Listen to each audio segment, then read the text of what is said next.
बाजार में पिछले कुछ दिनों में शानदार रैली देखने को मिली है। निफ्टी ने 20,000 का नया एक रिकॉर्ड बनाया है। मिड कैप स्मॉल कैप शेयरों में बहुत शानदार तेजी पिछले कुछ दिनों में देखने को मिली, लेकिन अब आज के बाजार में ये स्थिति है कि मिड कैप और स्मॉल कैप शेयर काफी टूटे हैं। एक मुनाफा वसूली उसमें देखने को मिल रही है। ऐसे में इस वक्त आपको क्या करना चाहिए? क्या आपको लार्ज कैप की तरफ रुख करना चाहिए, या फिर मिड कैप और स्मॉल कैप में अभी भी कुछ मौके आपको खोजने चाहिए? ये सारी चीजें समझने के लिए इस वक्त हमारे साथ एक मेहमान है। हमारे साथ है अमित खुराना, जो हेड ऑफ इक्विटीज हैं दौलत कैपिटल के। अमित सर, बहुत स्वागत है आपका बीक्यू प्राइम हिंदी पर। धन्यवाद सर, पहला सवाल मैं मार्केट पर ही आपसे समझना चाहता हूं कि 20,000 का लेवल अब तोड़ दिया है मार्केट ने, एक नया रिकॉर्ड बना दिया है। इस वक्त अब आप मार्केट को कैसे देख रहे हैं? मार्केट इस वक्त आपको किस रुख में जाता हुआ दिख रहा है? क्या एक कंसोलिडेशन आएगा यहाँ पे, या अभी भी अपवर्ड ट्रेंड है, 21,000 की तरफ अटेम्प्ट करेगा?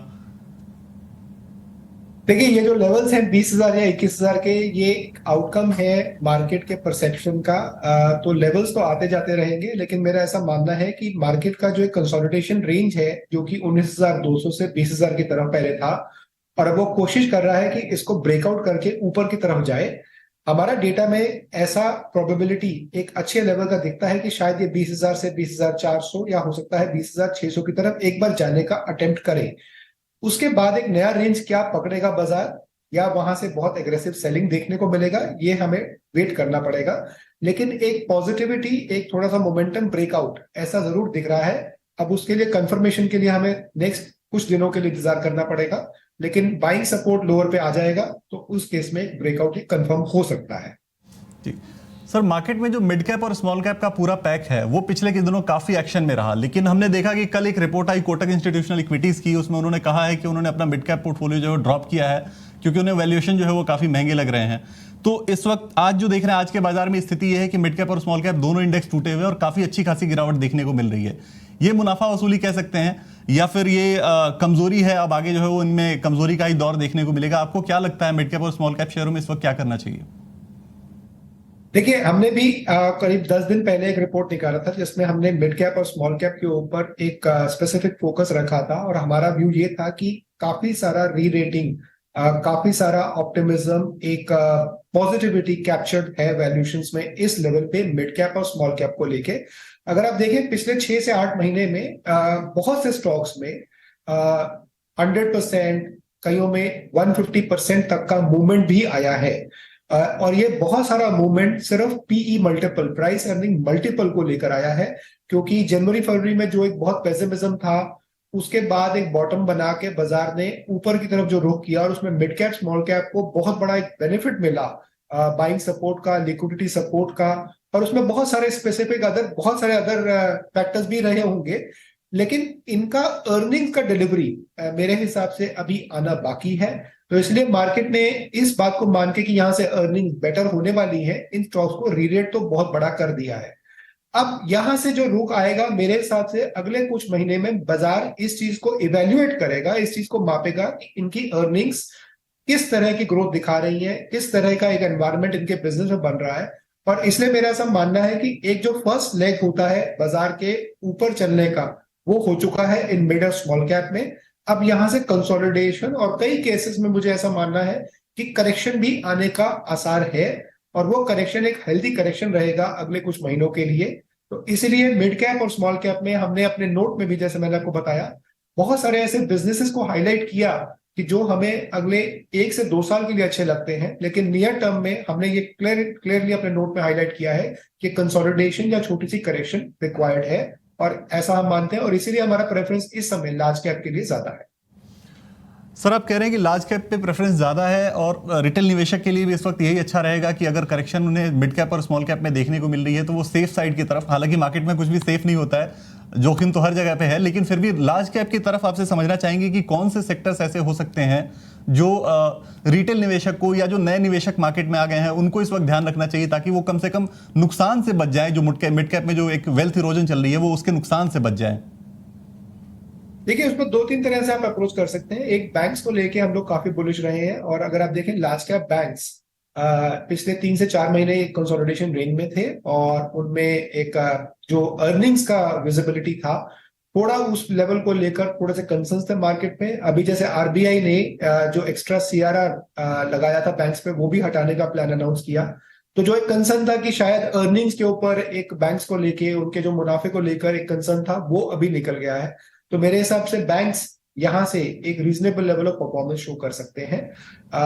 इसके अलावा फार्मा, जो कि एक स्ट्रक्चरल सेक्टर रहता है, डिफेंसिव सेक्टर रहता है, हालांकि वहां पर प्राइसेस काफी शार्पली ऊपर गए पिछले कुछ महीनों में, लेकिन अभी भी स्ट्रक्चरली हमें लगता है कि काफी सारा एक वहां पर परफॉर्मेंस बाकी हो सकता है अगले 12 से 18 महीने के लिए।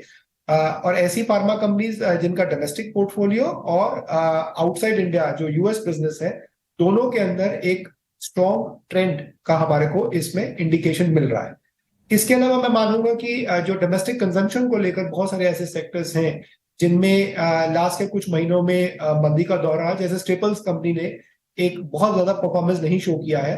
मेरा ऐसा मानना है कि अगले कुछ महीनों में ये परफॉर्मेंस बेटर होगा और उसकी वजह से इन कंपनीज के प्रॉफिटेबिलिटी और एक परसेप्शन में पॉजिटिव चेंज दिखने के आसार हैं। जी, आपने जिक्र किया कि आपने नोट में अपने कुछ मिड कैप सेक्टर्स के बारे में भी बात की है जिनमें आपको ये लगता है कि नियर टर्म में भले ही करेक्शन आ जाए लेकिन 1-2 साल के नजरिए से वहां एक अच्छी अपसाइड देखने को मिल सकती है।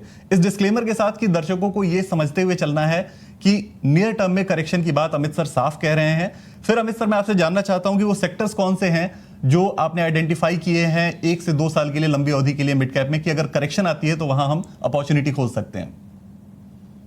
जी, तो उसमें अगर आप देखें डोमेस्टिक कंजम्पशन को लेकर हमारा ऐसा मानना है अल्कोहलिक बेवरेज कंपनीज एक अच्छे ट्रेंड में है, और उसमें हमने हाईलाइट किया है कि इंडिया एक बहुत बड़ी मार्केट है और गवर्नमेंट का एक सपोर्ट रहा है इन कंपनीज के लिए लास्ट के कुछ सालों में, और एक एक्सपेंशन ऑफ नेटवर्क, नए प्रोडक्ट्स को लाकर हमें ऐसा लगता है कि alcoholic beverages as a segment अच्छा करेगा। तो वो एक कैटेगरी है जिसमें आप निवेश कर सकते हैं। दूसरा मेरा मानना है कि मिड कैप सीमेंट कंपनीज, जो कि हमने हाईलाइट किया, अगर आप देखें पिछले कुछ दिनों में सीमेंट कंपनीज ने प्राइसेस बढ़ाए हैं, और सीमेंट एज अ कैटेगरी अगले 1 से 1.5 सालों में हमें ऐसा लगता है कि काफी कंसोलिडेशन प्ले होगा, जिसकी वजह से प्रॉफिटेबिलिटी के ऊपर बेटर ट्रेंड आपको दिखने के आसार दिखेंगे। सिमिलरली रिटेल बिजनेस को लेकर हमारे कुछ ऐसे व्यूज हैं कि लास्ट के 1 से 1.5 साल में, क्योंकि रूरल स्लोडाउन बहुत बड़ा था, तो रिटेल कंपनीज का वो बिजनेस काफी सारा बॉटम आउट हो चुका है, और अगले 1 से 1.5 साल में हमें ऐसा लगता है कि वहां पे एक रिकवरी के आसार बनेंगे। तो वो भी एक कैटेगरी आप निवेश कर सकते हैं। बट जैसा आपने भी हाईलाइट किया, ये सब की सब लॉन्ग टर्म कॉल्स हैं, और इसमें आपको बहुत ही स्पेसिफिक कंपनीज को प्ले करके अपना रिस्क मैनेजमेंट भी करना पड़ेगा। जी, तो इस चीज का ध्यान रखते हुए दर्शक आप ये सोच सकते हैं कि 1 से 2 साल का अगर आपका नजरिया है तो आप इनमें अपॉर्चुनिटीज देख सकते हैं। सर, आपने सीमेंट का जिक्र किया, तो मुझे एक इंफ्रा स्टोरी के बारे में आपसे समझना है, क्योंकि G20 समिट में भी हमने देखा कि इंफ्रा और डिफेंस पर काफी बातें हुई और बायलैटरल टॉक्स में भी काफी इसकी चर्चा हुई। तो इंफ्रा ओवरऑल आपको कैसा लग रहा है कि अगले 3-4 साल के लिए हम अगर देखें, हालांकि बीच में चुनाव भी आने हैं, तो अगर लंबी अवधि के लिए देखना है हमें, तो इंफ्रा में किधर फोकस करना चाहिए? क्या कैपिटल गुड्स की तरफ या फिर कंस्ट्रक्शन की तरफ? इंफ्रा सेक्टर कैसा आपको लग रहा है? देखिए, इंफ्रा में एक बहुत बड़ा रीरेटिंग कंपनीज का हो गया, वो चाहे कंस्ट्रक्शन कंपनीज हो, चाहे कैपिटल गुड कंपनीज हो, या अगर आप बाकी रॉ मटेरियल कंपनीज देखें, उनमें काफी बड़ा रीरेटिंग एक लेग हो चुका है। मेरा ऐसा मानना है कि विजिबिलिटी इन कंपनीज की अगले 1 से 1.5 साल की काफी स्ट्रांग है, लेकिन वो काफी हद तक कैप्चर्ड है। इसलिए बहुत ज्यादा इसमें लंबा 4 साल 5 साल का व्यू लेना इंफ्रा कंपनीज के ऊपर बहुत डिफिकल्ट होता है, क्योंकि जैसे अगर आप इलेक्शन के रिजल्ट देखेंगे, अगर उसमें स्टेट लेवल पे कोई चेंज होते हैं या एक जनरल इलेक्शंस में हमारे को एक अपडेट मिलेगा, उससे इन कंपनीज का बिजनेस बहुत इन्फ्लुएंस होता है। तो मेरा ऐसा मानना है कि 12 से 18 महीने की विजिबिलिटी इन कंपनीज के अंदर बहुत स्ट्रांग है, लेकिन वो किसी हद तक कैप्चर्ड भी है। तो इसलिए फ्रेश निवेश करने के लिए मेरा ऐसा मानना है कि थोड़ा सा वेट करना चाहिए। अगर प्ले करना है इंफ्रा, तो जैसे मैंने आपको बताया, सीमेंट एक इनपुट है इंफ्रा कंपनीज के लिए, तो मैं वो प्ले करूंगा। या आप रियल एस्टेट को प्ले कर सकते हैं इन अ वे एज एन इंफ्रा, तो वो इन कंपनीज को भी बेनिफिट कर सकता है। या आप बिल्डिंग मटेरियल, एक लार्जर पॉकेट जिसे हम डिफाइन करते हैं, उसमें भी आप प्ले कर सकते हैं। तो प्योर प्ले कंस्ट्रक्शन कंपनीज पे थोड़ा सा सेलेक्टिव रहिए, लेकिन उसके अराउंड जो बाकी बिजनेसेस को जो इम्पैक्ट पॉजिटिव पड़ता है, उसमें शायद अपॉर्चुनिटीज अभी भी आपको मिल सकती है। आपसे बात करते हुए सर लालच थोड़ा बढ़ता जाता है, तो एक सवाल और आखिरी में आपसे पूछना चाहता हूं रेलवे शेयरों पर, क्योंकि हमने पिछले कुछ दिनों में देखा है कि गजब की तेजी देखने को मिली। आईआरएफसी हो, आरबीएनएल हो, इरकॉन हो, इन सब में काफी तेजी देखने को मिली है। तो इस वक्त रेलवे शेयरों में इतनी तेजी की वजह एक तो क्या है, क्योंकि कुछ ऑर्डर मिले ये तो साफ है, लेकिन इतनी ज्यादा तेजी उन ऑर्डर से हो जानी चाहिए थी क्या? और क्या इस वक्त निवेशकों को रेलवे शेयरों पर कुछ फोकस करना चाहिए या फिर अभी दूर रहना चाहिए? देखिए, जैसे मैं बताया, इनका बिजनेसेस जो है वो विजिबिलिटी पे चलते हैं। मार्केट को जब विजिबिलिटी दिखने लगता है तो मार्केट इन शेयर्स को इमीडिएटली रीरेट कर देता है। अब वो रीरेटिंग कभी ऐसा भी हो सकता है कि 20% हो, कभी 50%, और मार्केट अगर बहुत बुलिश मोड में आ जाए तो 100% भी रीरेटिंग होता है। तो अब एग्जीक्यूशन का जो स्टेज आएगा, जैसे मैंने बताया कि अर्निंग्स का एक एक्सपेक्टेशन तो बन गया, अब वो डिलीवर होंगी कि नहीं होंगी वो आप अगले 6 महीने 12 महीने में ही जान पाएंगे। तो इसीलिए रिस्क मैनेजमेंट करना बहुत इंपॉर्टेंट है। काफी सारे स्टॉक्स में एक एक्सट्रीम लेवल ऑफ ऑप्टिमिज्म भी कैप्चर हुआ है वैल्यूएशंस में। तो इसलिए एक स्पेसिफिक शेयर के ऊपर कमेंट ना करके मैं एक जनरल कैटेगरी के ऊपर कमेंट यही कर सकता हूं कि इस समय वेट एंड वॉच और थोड़ा सा करेक्शन के लिए तैयारी करने के लिए हमें तैयार रहना चाहिए। एंड मे बी उसकी वजह से हमारे को बेटर एक प्राइस एंट्री पॉइंट्स मिल सकते हैं, बेटर वैल्यूएशन एंट्री पॉइंट्स मिलेंगे, जो कि मेरा भी प्रेफरेंस रहेगा। जी, तो बहुत साफ है दर्शकों के लिए कि इस वक्त लार्ज कैप की तरफ ज्यादा फोकस करें। मिड कैप में अगर आप जाना चाहते हैं तो स्पेसिफिक काउंटर्स अमित सर ने बता दिए हैं, वहां आप लंबी अवधि के लिए निवेश करें, और जहां बहुत ज्यादा तेजी आ चुकी है, बहुत ज्यादा काफी उछाल देखने को मिल चुका है, वहां थोड़े करेक्शन के लिए भी तैयार रहना चाहिए। बहुत साफ स्ट्रेटजी है अमित सर, बहुत शुक्रिया आपका, आज आपने समय निकाला और बीक्यू प्राइम हिंदी से बात की। Thank you.